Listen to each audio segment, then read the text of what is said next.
ಮಹಾಲಿಂಗಪುರ ತಾಲೂಕು ಆದ್ರೆ ನಮ್ಮ ಮಹಾಲಿಂಗಪುರ ನಗರದಲ್ಲಿ 56 ಇಲಾಖೆಗಳು ಬರ್ತವೆ.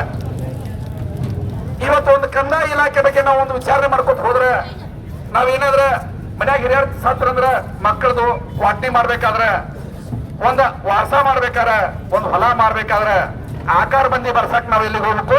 ಮೊದಲು ತಹಸೀಲ್ದಾರ್ ಆಫೀಸ್ಗೆ ಹೋಗ್ಬೇಕು. ಮೊದಲು ತಹಸೀಲ್ದಾರ್ ಆಫೀಸ್ ಹೋಗಿ ಉತ್ತಾರ ತಗೊಂಡು ಆಕಾರ ಬಂದಿ ಒಳಗೆ ಬರ್ಸ್ಕೊತೀವಿ. ಅರ್ಜಿ ಹಾಕಕ್ ಎಲ್ಲಿ ಹೋಗ್ಬೇಕು? ತೀರ್ದಾಳಕ್ ಹೋಗ್ಬೇಕು, ನಾಡ ಕಚೇರಿಗೆ. ನೋಡ್ರಿ ನಮ್ದು ಎಂತ ವಿಪರ್ಯಾಸ, ಎಂತ ದುರ್ದೈವ ಸ್ಥಿತಿ ಒಳಗಿದೀವಿ. ತೀರ್ದಾಳಕ್ಕೆ ನಾವು ಅರ್ಜಿ ಹಾಕಕ್ ಹೋಗ್ತೀವಿ, ರಬಕೈ ಅವರು ಸರ್ವೆ ಅವರು ನಮಗೆ ಸರ್ವೆಗೆ ಬರ್ತಾರ.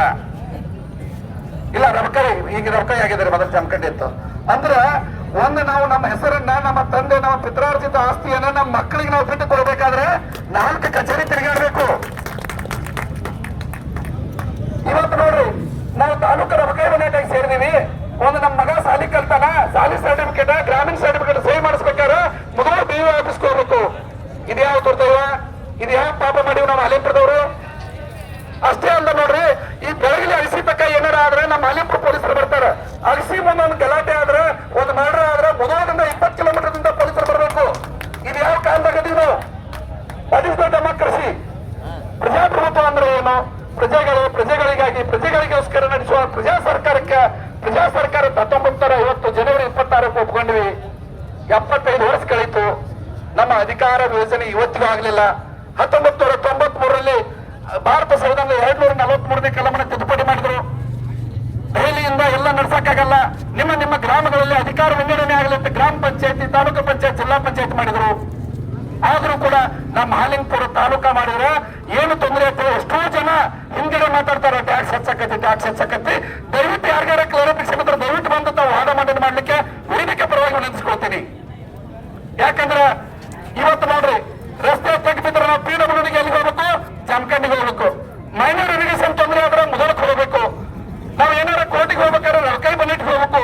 ಇಡೀ ಮಹಾಲಿಂಗಪುರ ಜನತೆ, ಈ ಭಾಗದ ಜನತೆ ಎಷ್ಟು ತೊಂದರೆ ಒಳಗಿದಾರೆ ಅಂದ್ರೆ ಯಾವ ಆಫೀಸ್ಗೆ ಎಲ್ಲಿ ಅದಕ್ಕೆ ಹೋಗ್ಬೇಕು ಅನ್ನೋದು ಗೊತ್ತಾಗಲಾರ್ದ ನೋಡೋ ಮೀಡಿಯೇಟರ್ಗಳು ಬದುಕಾಕ್ ಹತ್ತಾರ. ಇವತ್ತು ವ್ಯವಸ್ಥೆ ಅನ್ನೋದು, ಅಧಿಕಾರ ವಿಕೇಂದ್ರೀಕರಣ ಅನ್ನೋದು, ಮಹಾತ್ಮ ಗಾಂಧೀಜಿ ಅವರು ಕಂಡಂತ ಕನಸು ಅನ್ನೋದು ಇವತ್ತಿನವರೆಗೂ ನಮ್ಮ ಮಹಾಲಿಂಗಪುರ ಜನತೆಗೆ ನ್ಯಾಯ ಸಿಕ್ಕಿಲ್ಲ. ಆದ್ಮೇಲೆ ನಾವು ಏನ್ ಕೇಳ್ತಾ ಇದೀವಿ? ಸಿದ್ದರಾಮಯ್ಯ ಸಾಹೇಬ್ರು ನಮಗೆ ಬರೋ ಭೇಟಿ ಆಗಕ್ಕೆ ಟೈಮ್ ಕೊಡ್ರಿ ಅಂತ 4 ವರ್ಷದಿಂದ ಕೇಳಕತ್ತೀವಿ. ನಮ್ಮ ಮುಖ್ಯಮಂತ್ರಿ ಅವ್ರನ್ನ ನಾವು ಭೇಟಿ ಆಗ್ಬೇಕಾದ್ರೆ ನಾವ್ಯಾರು ನಕ್ಸಲೈಟ್ರನು, ನಾವ್ಯಾರು ರೌಡಿಗಳೇನು, ನಾವ್ಯಾರು ಹೊಡಿತೀವಲ್ಲ ಸಿದ್ದರಾಮಯ್ಯ ಅವ್ರನ್ನ ಏನಾರು ಬಡಿತೀವಲ್ಲ? ನಮ್ಮ ಧ್ವನಿ ಇನ್ನೂ ಸಿದ್ದರಾಮಯ್ಯನವ್ರಿಗೆ ಮುಟ್ಟಿಲ್ಲ. ಕಂದಾಯ ಸಚಿವರು, ರಾಜ್ಯ ಸಚಿವರು, ಇಡೀ ರಾಜ್ಯದ 31 ಜಿಲ್ಲೆಗಳ ಸಂಪೂರ್ಣ ಮಾಹಿತಿ ಇರಬೇಕಾದಂತ ಶ್ರೀಯುತ ಕೃಷ್ಣ ಬೈರೇಗೌಡ ಸಾಹೇಬರಿಗೆ ನಾವು ಇನ್ನೂ ಜಮಖಂಡಿಗೆ ತಿಳ್ಕೊಂಡಾರಂದ್ರ ಇದು ಯಾವ ದುರ್ದೈವ? ಆತ್ಮೀಯರ ನೋಡಿ, ಆರೋಗ್ಯ ಇಲಾಖೆ ಮೊದಲದಲ್ಲಿ ಉಳಿದಿದೆ. ಇಂಥ 10-15 ಇಲಾಖೆಗಳ ಬಗ್ಗೆ ಏನೇ ಚರ್ಚೆ ಮಾಡಿದ್ರು ಕೂಡ ನಮ್ಮ ಮಹಾಲಿಂಗಪುರದವರಿಗೆ ಒಂದೂ ಕ್ಲಾರಿಫಿಕೇಶನ್ ಇಲ್ಲ. ಇವತ್ತು ಹೋಬಳಿಗೆ ರಿಕಾರ್ಡ್ ತೆಗೆಯಕ್ಕೆ ಹೋಗಿ ಮೊದಲದಲ್ಲಿದೆ ಹೋಬಳಿ, ತಾಲೂಕು ಮಾಡ್ತಾರೆ, ರಬಕೈ ಬನ್ನಟ್ಟಿ ಬರ್ತದ. ಈ ವ್ಯವಸ್ಥೆಯನ್ನ ಸಂಪೂರ್ಣ ಮಟ್ಟ ಹಾಕ್ಲಿಕ್ಕೆ 4 ವರ್ಷದಿಂದ ಹಗಲು ರಾತ್ರಿ ಅಲ್ಲಾರ್ದ ಅನಿರತವಾಗಿ ಹೋರಾಟ, ಪಕ್ಷಾತೀತವಾಗಿ ಹೋರಾಟ ಮಾಡ್ಕೊಂಡ್ ಬಂತು. ಕೈ ಮುಗಿದಿವಿ, ಕಾಲು ಬಿದ್ದೀವಿ. ಸಿದ್ದರಾಮಯ್ಯ ಸಾಹೇಬ್ರ ಅಂತೀವಿ. ಬೆಂಗಳೂರಿಗೆ 10 ಬಸ್ ತಗೊಂಡು 300 ಜನ ಹೋದಿವಿ. ನಿಂತು ಯಾರು ಭೇಟಿ ಆಗ್ಲಿಲ್ಲ, ಮಾತಾಡ್ಲಿಲ್ಲ.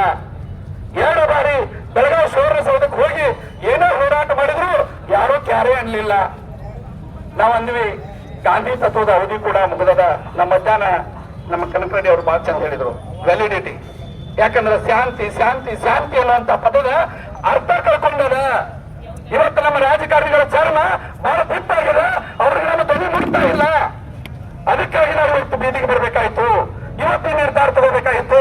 ಯಾಕಂದ್ರೆ 2,000 ಕೊಟ್ಟರು ಕಬ್ಬು ಕಡಿಯಾಕ ಆಳ ಸಿಗ್ತಾ ಇಲ್ಲ. 40 ಲಕ್ಷ ಗ್ಯಾಂಗ್ ಹಾಕಿ ಡಾಕ್ಟರ್ ಮಾಲಕ್ ನಿಂತು ಹೊಯ್ಕೊಳಕ್ ಹತ್ತಾನ. ಇಂಥ ತ್ರಾಸನಾಗ ನಾವು ರೋಡಿಗೆ ಬಂದ್ವಿ ಅಂದ್ರ ಈ ರೈತರ ತ್ರಾಸ ನಮಗೇನು ಗೊತ್ತಿಲ್ಲ ಅಂತ ತಿಳ್ಕೊಂಡ್ರಿ.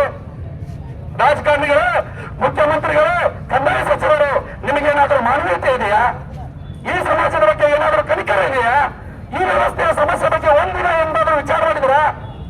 ನಾನು ನೇರವಾಗಿ ಜಿಲ್ಲಾಧಿಕಾರಿಗಳಿಗೆ ಕೇಳ್ತೀನಿ, ನಮ್ಮ ತೆರಿಗೆಯಲ್ಲಿ ಪಗಾರ ತಗೊಳ್ಳುವಂತ ಜಿಲ್ಲಾಧಿಕಾರಿಗಳು ಈ ವಿಷಯವನ್ನ ನೀವು ಸಿಎಂ ಅವ್ರಿಗೆ ಮುಟ್ಟಿಸಲು ಅಥವಾ ಸಿಎಂ ಅವ್ರಿಗೆ ಕೇಳುವಂತ ಒಂದು ವಿವರಣೆ ಇಲ್ಲ ಅಂತ ಕೇಳ್ತೀನಿ.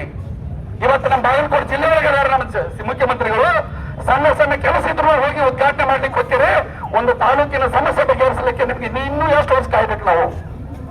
ಎಲ್ಲರಿಗೂ ಗೊತ್ತಲ್ಲಿ ಯಾವ ಇನ್ಕಮ್ ಟ್ಯಾಕ್ಸ್ ಹೆಚ್ಚಾಗೋದಿಲ್ಲ, ಎಲ್ಲರಿಗೂ ಒಂದೇ ಸ್ಲ್ಯಾಬ್ ಅದ, ಯಾರಿಗೂ ಏನೂ ತೊಂದರೆ ಇಲ್ಲ. ನೀವು ಮಹಾಲಿಂಗಪುರದೊಳಗೆ ತಾಲೂಕು ಆದ್ರ ನಿಮ್ದು ಏನೋ ಒಂದು ಸರ್ಟಿಫಿಕೇಟ್ 10 ದಿವಸದಾಗ ಹೊರಗೆ ಬಂದು ನಿಮ್ಮ ಅಂಗಡಿಯಾಗ ಕೊಟ್ಟಿರ್ತೀರಿ. ಹಳ್ಳಿಯಿಂದ ಬರುವಂತ ಮನುಷ್ಯ ಮಹಾಲಿಂಗಪುರಕ್ಕೆ ಬಂದು ಒಂದೇ ತಾಸಿನ ಕೆಲಸ ಮಾಡ್ಕೊಂಡು ಮನಿ ಕಾಣ್ತಾನ. ಆದ್ರೆ ಇವತ್ತು ಪರಿಸ್ಥಿತಿ ಏನಾಗಿದೆ? ಇಷ್ಟೆಲ್ಲ ಯಾಕೆ ಕಷ್ಟಪಡ್ಬೇಕು? ನಾವು ಇಷ್ಟೆಲ್ಲ 100ಕ್ಕೆ 70 ರೂಪಾಯಿ ಟ್ಯಾಕ್ಸ್ ಕಟ್ಟಿದ್ರು ಕೂಡ 10 ರೂಪಾಯಿ ನಮ್ಮ ಮನೆಗೆ ಬರ್ತಾ ಇಲ್ಲ. ಏನ್ ಕಾರಣ ಇದಕ್ಕೆಲ್ಲ? ಆತ್ಮೀಯ ಬಂಧುಗಳೇ, ದಯವಿಟ್ಟು ವಿಚಾರ ಮಾಡಿ. ಯಾಕಂದ್ರೆ ಬರೀ 4 ದಿವಸ ಕೊಡ್ರಿ ಟೈಮ್. 4 ದಿವಸ ಮಹಾಲಿಂಗಪುರದವ್ರು ಗಟ್ಟಿ ಆಗ್ರೆ ತಾಲೂಕು ಘೋಷಣೆ ಮಾಡಿ ಈ ವೇದಿಕೆ ತೆಗೆಯೋಣ ಅಂತ ಹೇಳ್ತೀನ. ಯಾಕಂದ್ರೆ ಎಲ್ಲಿವರೆಗೆ ನೀವು ಜನ ಗಟ್ಟಾಗೋದಿಲ್ಲ, ಎಲ್ಲಿವರೆಗೆ ಜನ ಹೊರಗೆ ಬರೋದಿಲ್ಲ, ಅಲ್ಲಿವರೆಗೆ ಯಾವ ರಾಜಕಾರಣಿ ಕೂಡ ನಮ್ಮ ಮಹಾಲಿಂಗಪುರ ಕಡೆ ಕಣ್ಣು ತೆಗೆದು ಕೂಡ ನೋಡೋದಿಲ್ಲ. ವ್ಯವಸ್ಥೆ ಅನ್ನೋದು ಕೆಟ್ಟು ಹೋಗಿಬಿಟ್ಟದ. ಇವತ್ತು ಪ್ರತಿಯೊಂದಕ್ಕೂ ಕೂಡ ಕನ್ಫ್ಯೂಷನ್ ಅಲ್ಲಿದ್ದೀವಿ ಮಹಾಲಿಂಗಪುರ ಜನತೆ. ಯಾವ ಕೆಲಸ ಎಲ್ಲಿ ಮಾಡ್ಬೇಕು ಅನ್ನೋದು ಒಂದೂ ಅರ್ಥ ಆಗ್ತಾ ಇಲ್ಲ. ಇದಕ್ಕೆ ಸಂಪೂರ್ಣ ಪರಿಹಾರ ಸಿಗಬೇಕಾದ್ರೆ 4 ದಿನ ಬಂದು ರಸ್ತೆಗೆ ಬನ್ನಿ. ನಿಮ್ಮ ಮಕ್ಕಳು, ಮೊಮ್ಮಕ್ಕಳು, ಮರಿಮಕ್ಕಳು ಶಾಶ್ವತವಾಗಿ ಎಲ್ಲರಿಗೂ ಒಂದು ಪರಿಹಾರ ಸಿಗ್ತದ. ದಯವಿಟ್ಟು ಮತ್ತೆ ಯಾರಾದ್ರೂ ವೇದಿಕೆ ಬಂದು ಮಾತಾಡ್ಬೇಕಂತ ಹೇಳ್ತಾ ನನ್ನ ಮಾತುಗಳಿಗೆ ಹೇಳ್ತೇನೆ. ಜೈ ಹಿಂದ್, ಜೈ ಕರ್ನಾಟಕ.